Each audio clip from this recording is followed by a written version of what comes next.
Now before moving on, I just want to show you how to log back into this wallet after restarting Tails, because logging in is slightly different than what you're used to with Electrum and other wallets. So I'm going to close everything and I'm going to restart Tails. And now that I'm back and logged in, I'm going to go to the location where I stored my wallet GUI, which is in persistent. So I'm going to go to home. I'm going to go to persistent, and it's stored in here in Monero GUI. And as you know, we need to execute this bash file from terminal. So I'm going to right click this, open in terminal, and to execute this file, we're going to type // followed by the file name, which is startgui.sh.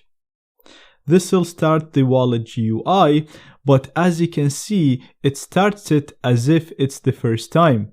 So unlike Electrum, it wasn't able to detect that I already have a wallet on the system. So we're going to click on continue, that's fine. And at the next step, we're going to say we want to go with the advanced mode. And instead of creating a new wallet, we want to restore our existing wallet. You can use the last option to restore it using the seed, which you should have stored, or you can click on open a wallet from file and select the file where you stored the wallet. So we're going to click on browse file system, and I'm going to navigate to the location where I stored my wallet. So if you remember, we stored it in our persistent directory inside Monero GUI.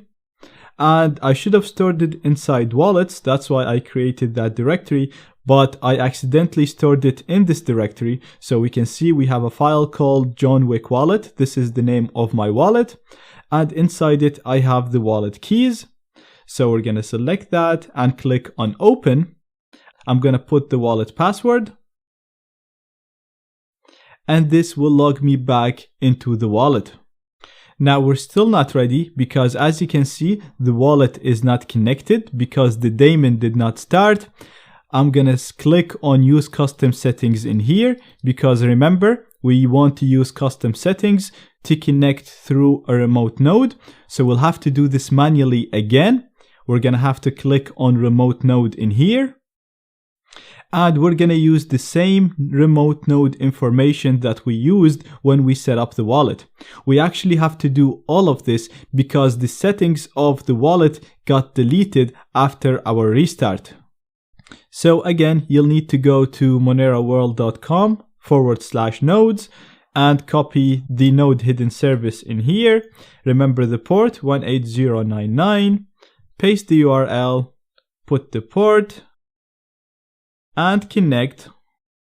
And as you can see now, it's going to start connecting to the node, synchronizing with it so that you can go ahead and start using your wallet. And right now the wallet is synchronized and the daemon is synchronized. So if we go to our account, we'll be able to retrieve the amount that we have, which is 0, as you can see in here.